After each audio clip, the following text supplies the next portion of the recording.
enfants, c'est le Père Noël.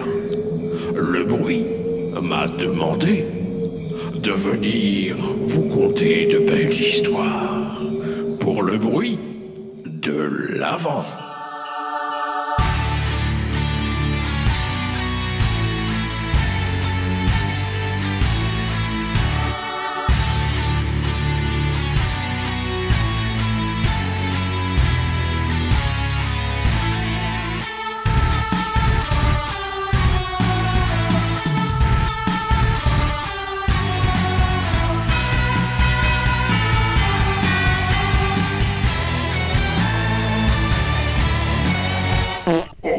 Pardon les enfants.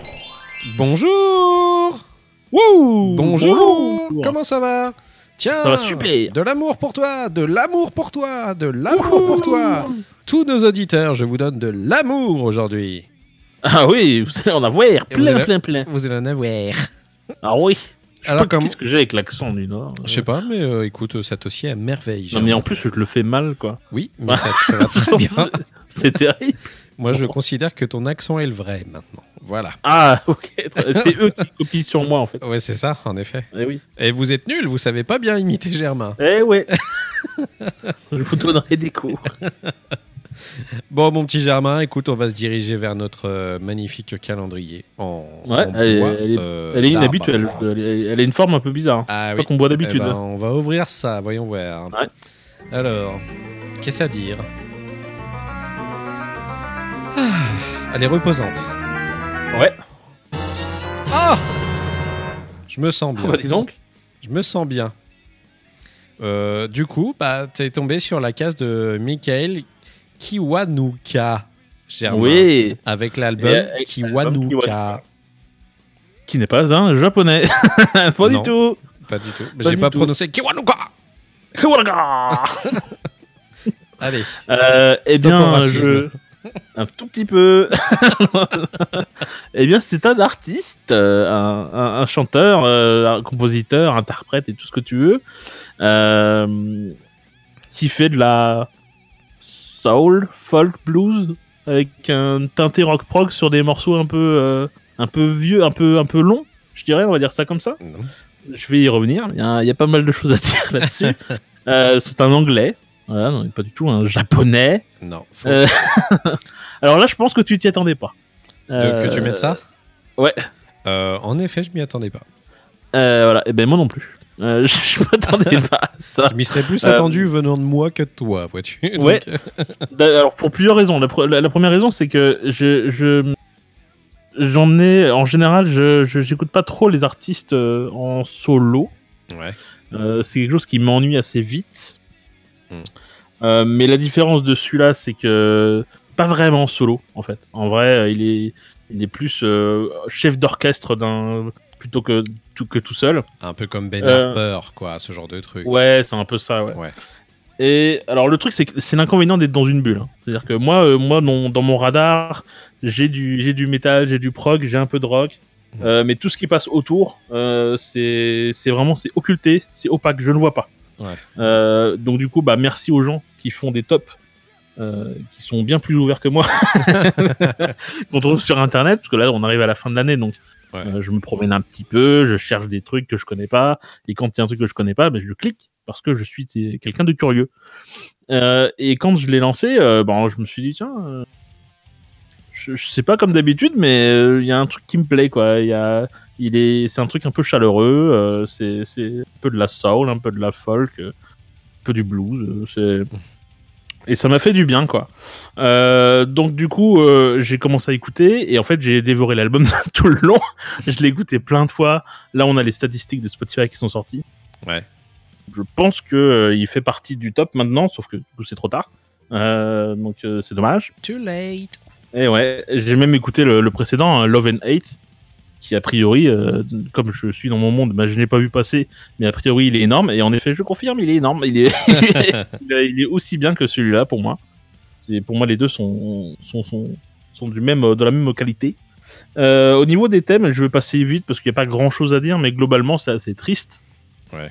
C'est pas non plus la joie, hein. C'est un mélange de thèmes de société, des sujets perso, de manière un petit peu poétique. est assez subtil, je vais y revenir.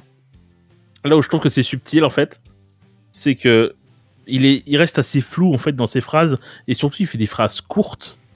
Et le truc, c'est que, comme ça fait des phrases courtes, et que les morceaux sont, pour le style, assez longs, faut reconnaître, et ben, ça laisse beaucoup de place aux instruments, et ça a tendance à, du coup, nous mettre un petit peu dans un mood un peu différent de ce qu'on peut avoir avec un songwriter qui va nous faire des chansons basiques avec un couplet-refrain, couplet-refrain. Ouais. Là, on est plus dans une ambiance. C'est pour ça aussi que je pensais à du rock prog qu'on avait dans les années 60.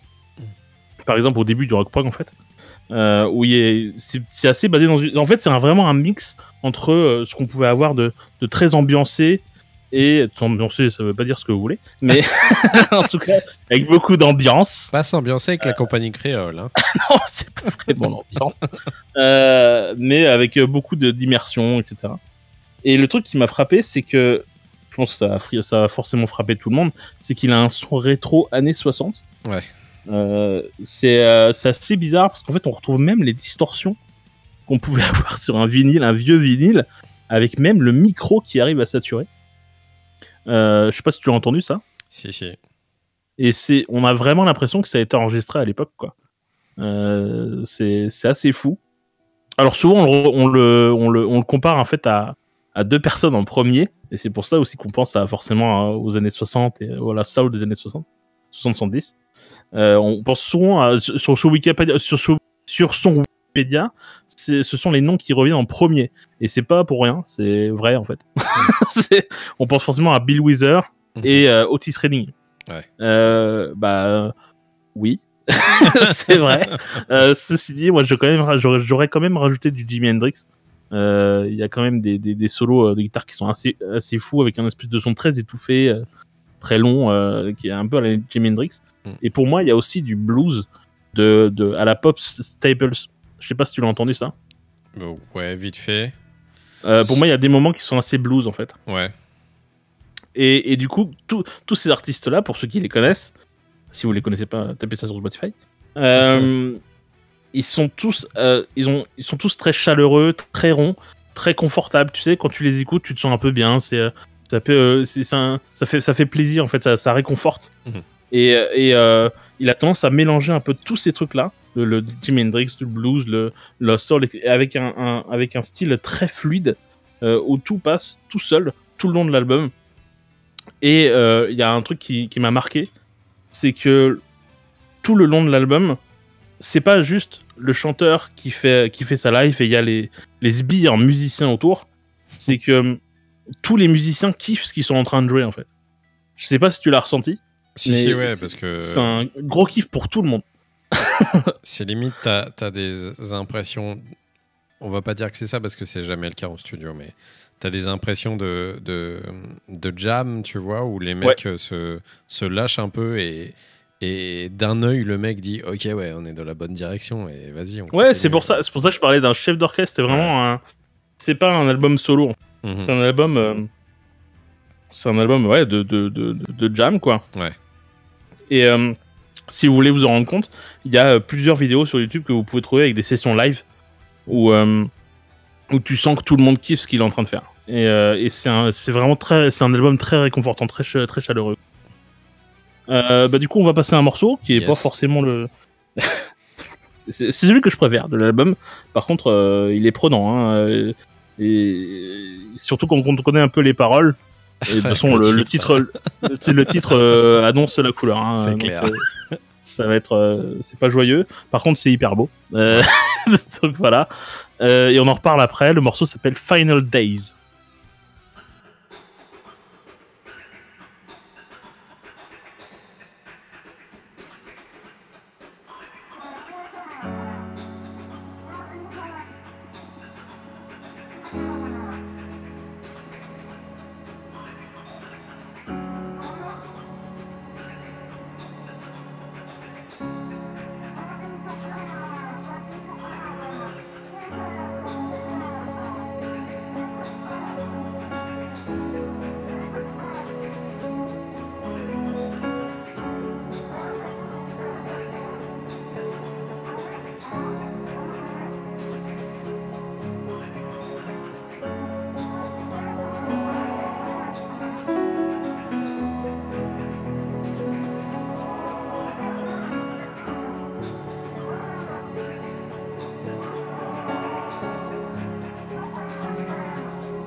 Voilà, c'était Final Days de Michael Kiwanuka. Alors navré, hein, le morceau se coupe de manière sèche. Ouais, j'ai failli faire une bêtise. Oui, et il continue un tout petit peu après sur le morceau. Enfin, Ouais. sur le morceau d'après. Donc voilà, bon, je ne vais pas passer 2 morceaux non plus. J'ai cut juste à temps. Ah ouais, nickel. Du coup, qu'est-ce que t'en as pensé, toi? Alors, moi, j'aime énormément. Cool. Ouais, parce qu'il y a tout ce que j'aime dedans. Une voix magnifique pour le mec, qui est juste incroyable et super posée. Je trouve que la mise en scène, je dis de la mise en scène, parce que pour moi, c'est de la mise en scène, est juste ouf. Il y a des petits trucs que j'adore, tu sais, qui met en place, en plus, notamment sur ce morceau, cette espèce de sample qui passe derrière, tu sais, qui te donne un petit côté enfantin et jeunesse, où tu as l'impression que c'est une télé qui est allumée de quand tu étais gamin, avec cette boucle de violon qui monte d'un seul coup. Je trouve que c'est très intense, en fait. C'est super bien foutu, mais sans énorme prétention, et c'est ça que je trouve cool, en fait.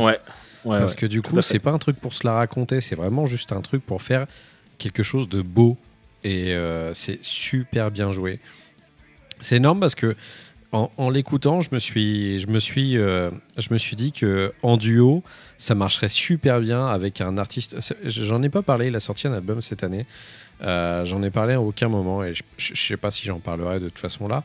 Mais il y a Maverick Sabre qui est un artiste british que j'adore.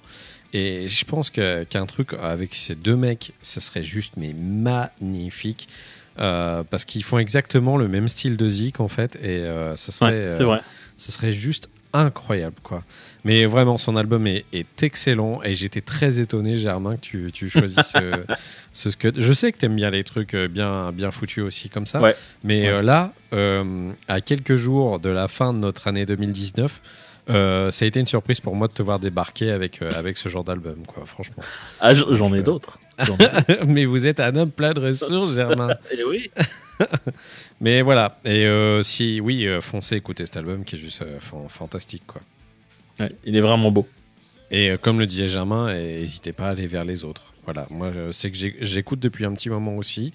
Je t'avoue que quand celui-ci est sorti, en fait, j'étais pas allé directement dessus non plus à la base. Ah ouais? Ouais. Je me suis pas rendu compte, ou je l'avais mis de côté naturellement peut-être. Et puis c'est le fait que tu m'en aies reparlé qui au final m'a fait retourner à écouter l'album, quoi. Ouais, bah surtout vraiment Love and Hate, qui a des passages qui sont absolument sublimes. Ouais. C'est assez fou, quoi. Ouais. Donc on rappelle le nom de l'album. Je suis dégoûté parfois de rester dans ma petite bulle et de passer à côté d'artistes pareils, quoi. Ah bah ça je vous fais pas dire, Germain. Mais je peux pas tout écouter. Et on essaye. Promis, on essaye. Donc le nom de l'album c'est Kiwanuka de Michael Kiwanuka. Voilà.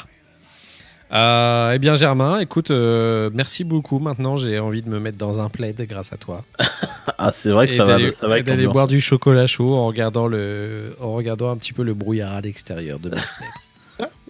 Voilà, donc je vais faire ça et puis on se retrouve demain pour une nouvelle case, parce que là j'ai plus envie de parler, j'ai juste envie de vibrer et de sentir la musique. Voilà. Allez, salut Germain, à demain. Salut. Non, doucement. Voilà. Ah pardon. Salut.